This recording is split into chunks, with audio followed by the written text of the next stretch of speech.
So it's been almost a year since I interviewed Katie about her rock business here in the mountains of Appalachia. The video really did well for me as a YouTuber, but it also did well for Katie. It drove a lot of business to her site.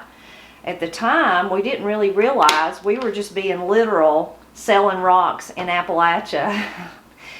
That's what Katie does. She sells rocks and she's in Appalachia.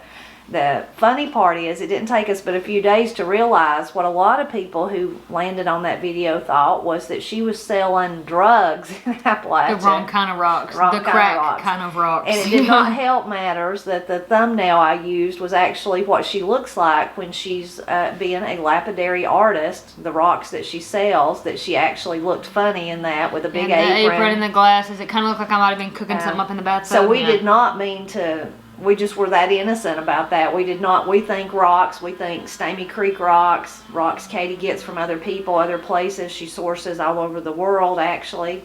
And those were just the rocks we had in mind. We did not think of that. But a lot of people really admired Katie's passion in that video, really admired the fact that as a young millennial, she has chased her dreams, the dreams that she's had since she was a small girl, and actually fulfilled them. I mean, she's living her dream. Who could have a dream of selling rocks and actually develop a business over time that actually made your living? It's really an awesome, awesome thing. So today we're revisiting Katie. I wanted to kind of tag along with her. As you see her over there on her phone and see her kind of taking some pictures. Today, what she's doing is she's having a rock sale, those rocks that she sells in Appalachia. So, very interesting to me from an outside viewpoint, because I've spent so many years researching Appalachia, and of course a lot of that includes what outsiders might think about the people that live in Appalachia. Well, so I always, a lot of those things, it's not their fault that they think things that are wrong. It's because that's how we've been portrayed as people who live in the Appalachian Mountains. And I'm here to celebrate and preserve Appalachia, but also to kind of educate people that it's not really like that. So a lot of people might have a hard time kind of believing that to begin with, that Katie could make a living selling rocks in the mountains of Appalachia, but she does. But also that her business is really high tech. It's really technology driven. She uses her cellular device there, that she would call it, and she uses that to manage her business. She uses it to take photos of the rocks. She's also a silversmith, so there's two parts of her business. There's the lapidary selling the rocks part, and then there's the silversmith creating jewelry.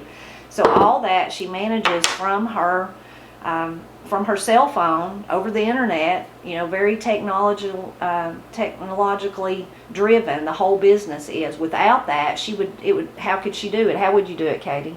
I mean, would you? I probably wouldn't. You wouldn't, because then you would be faced with, because we live in an isolated area, you'd be faced with trying to find someone who would sell your rocks for you. Right. Anyway, but Katie's able to do all that, and I just think that's a fascinating thing for people outside of Appalachia, and encouraging thing for people inside Appalachia to see that Katie's doing that, managing a business from the mountains, from an isolated place, but actually making it work somehow.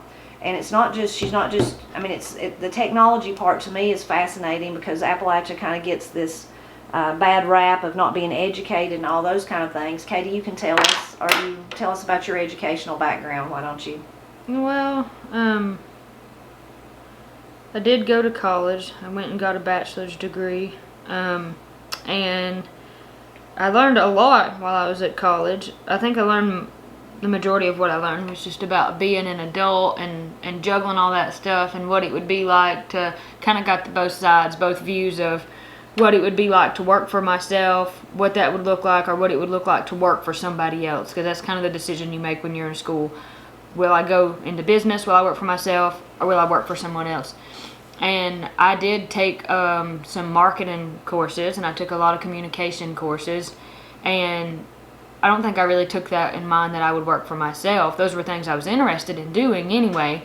And then flash forward 6 or so years later, maybe not 6, maybe, yeah, pretty much 6. Time flies. Yeah, I guess I'm just older than what I thought. 6 years later, here I am working for myself. So I got a good education. I learned a lot from that, and a lot of those things, I don't know if it's necessarily that I would take exact principles that I learned, but it was the possibilities that it showed me, what I really could do, what really was possible with technology, things that I would have never thought, well, I can't do that, not me. So I learned that I could do that, but I also learned that it would be, I would have to adapt to some of this stuff. I'm like, I don't like the cell phones, I don't like the screens, I don't like the, but I just learned that that was going to have to be part of it. If I want to do this rock stuff, if I want to do this jewelry stuff, then the only way that I'm going to have to push that platform is with the technology. So, but even that's all true and great. But to go back to what I was saying, it's not like you didn't know about technology until you got to college. No. When you were in elementary school, you had computer classes. Yes. By the time you were a high schooler, you had an iPad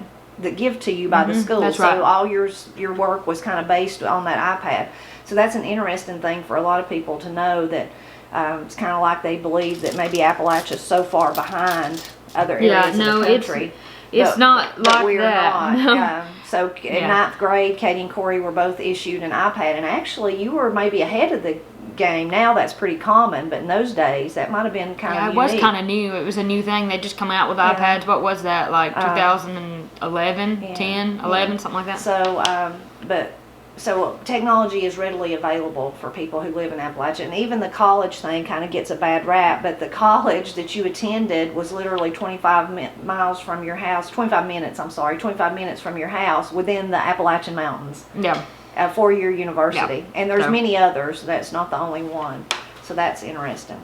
But it is, to me, unique that Katie, it's not just that she's using technology, maybe that she has this, website or whatever. She doesn't have a website. She's using all these cutting edge technologies to actually run her business and to make her sales. Whereas, like some of the platforms, Katie, that you use, of course, you use Etsy, Stamey Creek Creations on Etsy for anyone that wants to check that out. What else do you use? Predominantly, how do you sell your rocks mostly? Instagram. Instagram. Isn't that funny? Isn't that just bizarre? Yeah, so that's bizarre to me. And if you're wondering what Katie's doing right now, she's measuring her rocks as she live streams it and sells them. Yeah, and it's weird that I worked in inches my whole life, and I still work in inches, but how this stone stuff goes is it's all millimeters. It wouldn't make any sense to be like, this is 3/4 of an inch. Nobody works in that. Everybody who makes these stones and sells these stones or buys them, because I buy them too, works in millimeters. So I got this really handy millimeter caliper. My name's actually engraved on the back. I remember I went to and took a class one time, and there was the teacher there was like, have you ever done any engraving work or anything like that, any scribe work? And I was like, no, I don't have a steady enough hand to do that. And he said, come on back here. So we went back into one of the rooms where the tools were, and he got out one of these just like little hand scribe, like you turn the knob and it scribes, like you just hold the pen, and I scribed my name into this thing, and I've used it so much and I've touched it so much it's wore, but you can see my name, and that's really cute. There you can see my name that I was talking about, Katie. It's not done very well, but hey, it's pretty legible considering I'd never scribed it before. This is one of the old calipers. It's got a really nice feel. It's not like the new ones they make. I don't even know where I got this. Okay. So, kind of my process is I'll pick a rock. To be honest, there's no order. I'm not worried about an order. I'll either picture it first or I will measure it. It doesn't really matter. I just need to make sure that they correspond so that when I'm ready to copy and paste what I've wrote about this stone into the listing or into the comments, whatever you want to say, into the description on Instagram, that I get the correct description that I wrote and saved in my notes with the correct stone, so there's no confusion there. So since I already have this like this, I'll just take a picture first, and then I'll worry about doing my measuring stuff. So I just have to see, like, that's not a bad picture.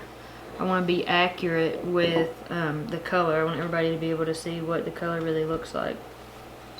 I'm not perfect. I mean, this is handmade. You can see my hands in all of this. I mean, this is just part of it. So what are you doing right now, though? That's not pictures. I know that's a video. I want to take, it's important to take a video so I can show these edges, what they call the bezel of the stone. the flat edge before it turns up over the edge of the top and kind of becomes round. You want people to have a good idea of what that looks like and how big that is, because whoever's going to go to set it will be setting their metal along that flat edge. And some people prefer shorter, some people prefer taller, whatever they want. But regardless, they need to see it so they have an idea. Oh, this is what I like. I like that one. I'll be willing to set that. Or, oh, I don't like that. Whatever. So what you're doing right now is, as you take the photos and the videos, then you make yourself a little note of exactly what it is. Yep. So then I can copy and paste that into the description, and it's a lot faster that way. Yeah. Copy and pasting is a lot funner than adding it all in at the last minute. So then I put it over there, because it's done, and then I'll grab the next one and I'll just go. And sometimes I can go like wicked scary fast, but sometimes I gotta stop and think, like, I wonder what I should charge for that. I wonder how long it took me to cut it. I wonder how hard it was, that kind of thing. So here's another one. I love that material. And it's another one that's very hard to picture. It's got some pattern going on in it too, so maybe that's why it's, ooh, there we go. What kind of stone is it? This is called confetti. This kind of got a funny matrix going on there. You usually see more of that real, I mean, it's just total neon pink and purple together. That's a pretty rare material. You're not going to see this much. They mined this out in the 70s in northern Mexico. And so what's out there is out there. They're not going to be mining any new sources, any new materials. What they've mined is what's available. There's no other, not anymore. So I really like confetti, and confetti's kind of like a stone, similar to a stone called Bird of Paradise, and it also come from the same, pretty much the same mine, the same area, and it has more of that hue. And they also mined that out in the 70s. So when you can find and source the rough, and this is a piece of rough that I sourced, I think I slabbed this and then cut it. It's not cheap. When you find it, it's not cheap at all. But it's worth buying because it's beautiful, and you'll probably likely be the only one that has it. So how many, on the average, how many rocks do you sell in each sale when you have a sale? And first of all, how often do you sell rocks? Well, I would love to be able to do it every week, but I just can't. So I usually do it every other week. Sometimes it's slower than that if I have something else going on, but when it works how it's supposed to, I do every other week, every other Friday or Saturday sometimes. Like, I was really busy yesterday and I knew I was going to have a lot to do, so I just went ahead and decided that I would do it today instead. So usually I'll sell anywhere from 20 to 30. If I have a lot or some left over, I'll do like a discount or a deal, and I'll have closer to 40 stones. And that's your main, like, that's a sale you advertise on Instagram and you sell on Instagram, but your Stamey Creek Creations Etsy shop sometimes has stones in it too that's kind of just hanging out there. But, yeah, I'll do that occasionally. This is the rock sales that you have are like a one-day event. Yep, it's just and they go fast. They do, yeah. And then it's over, kind of. But yeah, and there may be some left over, like that's still up on Instagram or something like that, you know. But most of the time, this is like a live event. I advertise when it's going to happen, how it's going to happen, that kind of thing. And people who know what kind of material I cut and know what I have are waiting and ready. Most of the people who buy your rocks, are they silversmiths or jewelers of some type? Most of them, yeah. I do have one very sweet friend. What a nice man. He buys stones, and he doesn't, I don't think he does anything with them. I don't think he's a silversmith. He just likes rocks, and he likes to collect them. He's like you, a man after your own heart. He is a man after my own heart. He's a really nice dude, yeah. So I'm good to him. I always send him some extra rocks, because from one rock lover to another, I understand how hard it is to want all the rocks, because I want all the rocks. So, but most of the people who are going to buy rocks from me are probably silversmiths, and they're going to make something out of them. I've got a really cool friend who, she doesn't silversmith, she electroforms, and that's different. That's a whole different ballgame that I'll probably never know anything about, but still uses the stones to make something, and that's cool. So how long have you been doing Stamey Creek Creations? I mean, how long has that been a business for you? How many years? Well, I started when I was, how old was I? I don't want to fix this. Hold on. Get it out of there. Let's see. I think I started making stuff and selling it to like friends and family and that kind of stuff when I was probably, I don't know, maybe like 10, 12, 13, something like that. But I actually opened the shop when in 2014, so I just graduated high school. So I was like 17, I think. So the shop's been going, my actual Etsy shop has been open since 2014. So incorporated 2014. But I've been doing this for much longer than that. So you're closing in on almost 10 years doing this. Yeah, I am. And each year you've been blessed that your business has grown each year. Would you say that 2021 was your best year ever? Mm-hmm. Yeah, and I was terrified that it wasn't going to be. I quit my full-time job to chase my dreams, and I was scared that I had made a mistake because the end of 2020 looked a lot different than the beginning of 2021. And that's when I quit my job, was the end of 2020, and I was like, oh, I wonder if I made the right choice here. And as different things began to happen, I thought, man, this is scary. People are having a hard time. Why are they going to want to buy jewelry when they're having a hard time? But for whatever reason, people didn't have as many things to do, so I guess they were on the internet, and they didn't have nothing to do but spend their money, so they spent it with me, which was really nice. So it was a gigantic year. It was the biggest year that my business has ever had. I would guess also helpful along with that was that more people chasing their dreams, so more jewelers out there needing product to actually make, whether they're Silversmith or what was it, Mendigo, you mentioned electromagnetic? Electroforming. Electroforming. So whatever, they need supplies, in other words. So you're kind of a supplier and an art. I mean, lapidary is an art. It's an artist. Yeah. I mean, an artist type of work. It is, yeah. But it's also in the supply, so people need. So it's kind of dual. Not anyone can just form a stone. I know I couldn't. It's tricky. I mean, and I have don't get me wrong, I've got a lot of competition. That's a cool one. Yeah, that's one of my favorites. That's more that bird of paradise I was talking about. Corey got me that, the rough for this. But yeah, don't get me wrong, there's an incredible amount of competition out there. There's a lot of people who do this. There's lots and lots of people who sell stones on Instagram all over the place. People who make them themselves, people who buy them in bulk and resell them, whatever. But I set out when I was going to do this, and I knew that I was going to be different because I was going to source a different material. I've got a different taste in material than most people do. I'm not a turquoise fan.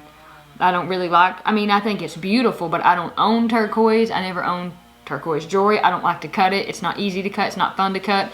And you see so many people are fanatics about turquoise, and it's fun, but it's just not what I do. So I wanted to be different, and I thought that's one way to be different. Everybody does turquoise. Don't do turquoise. Do something else. So I also have an eye for some of these more hard to find, rare materials, and they're not easy to source, and they're usually not cheap. They're usually pretty pricey, but it's that rare material that people want.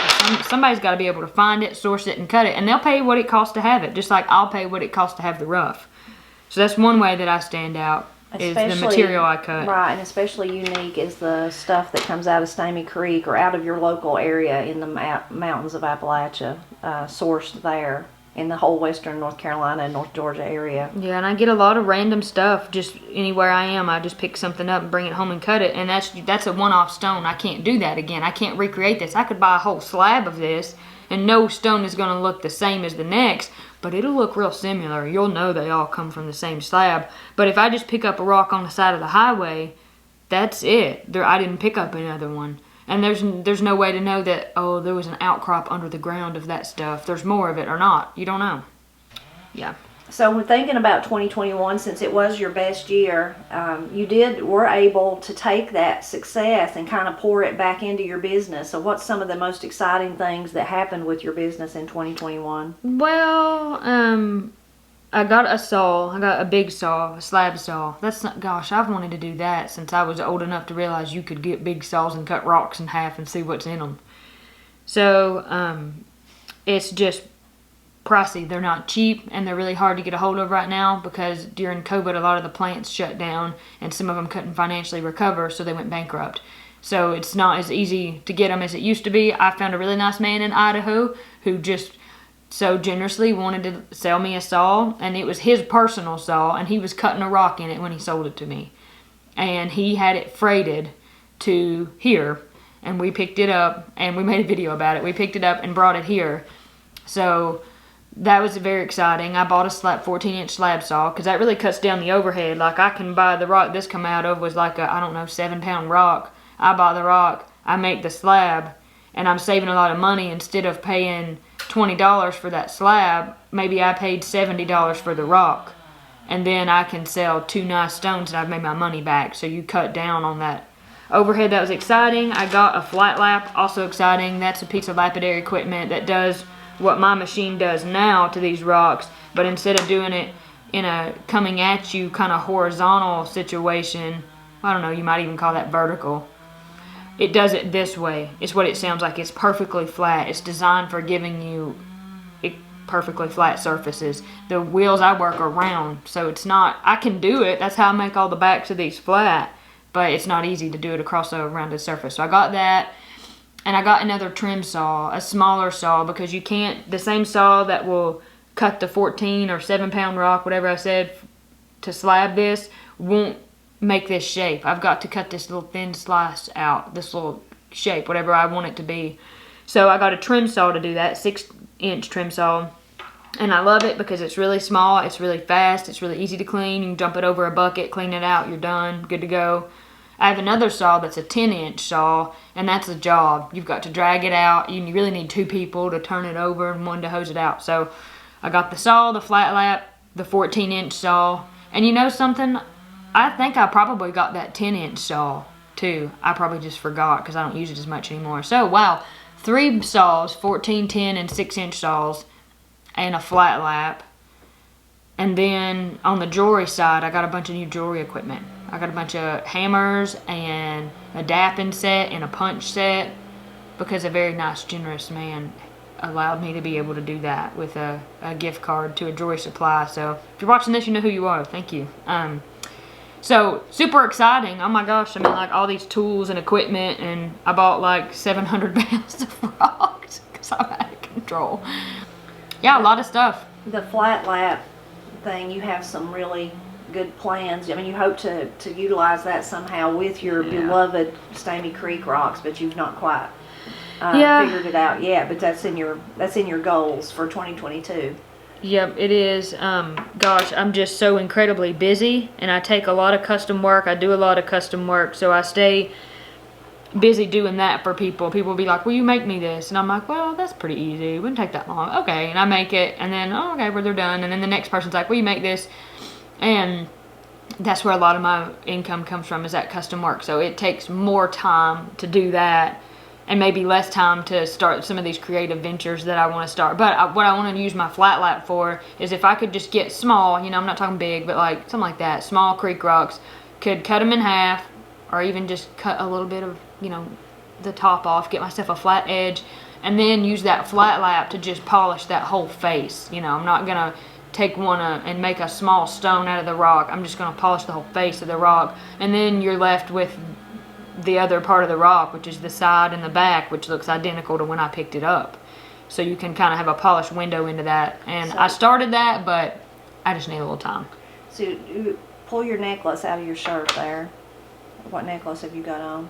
Yeah. That's the one I wear every day. So that's a creek rock. So I hope somehow she can figure out a way to kind of, she went through a spell of making those, and you still make some of them, but I can when still you first started making them, and I have one, Katie gifted me, and it's just my favorite because it's, I take a piece of home with me everywhere I wear it, come out of the creek.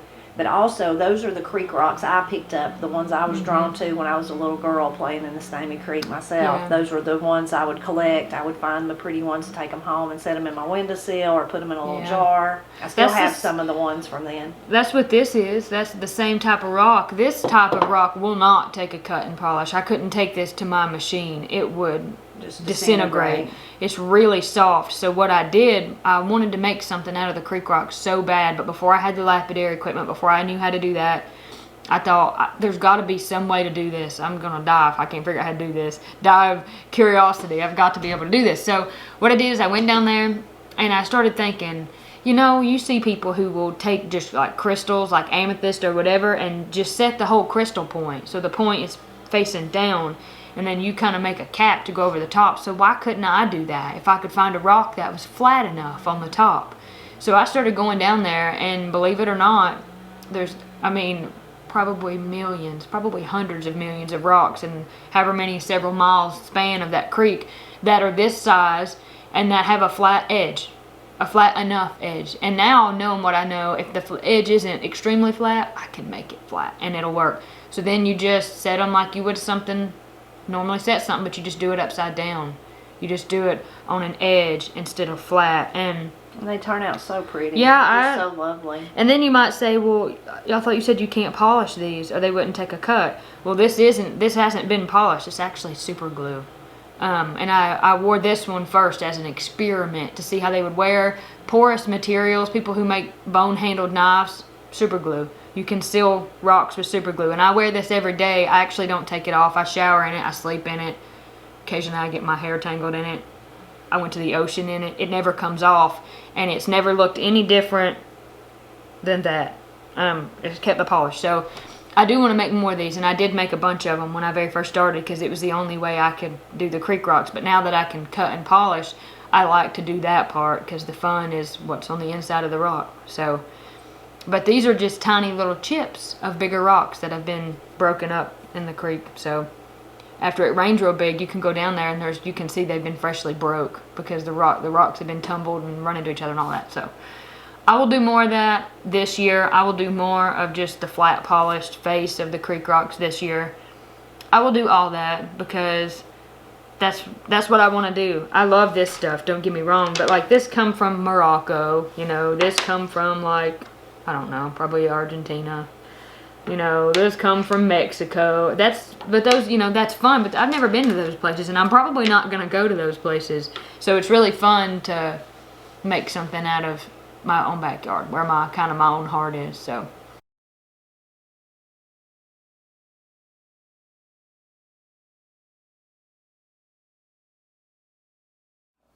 So your sale's been going on for a couple of hours now. So how have you done? What have you kind of point out which ones have sold that you'll be mailing out later today or tomorrow?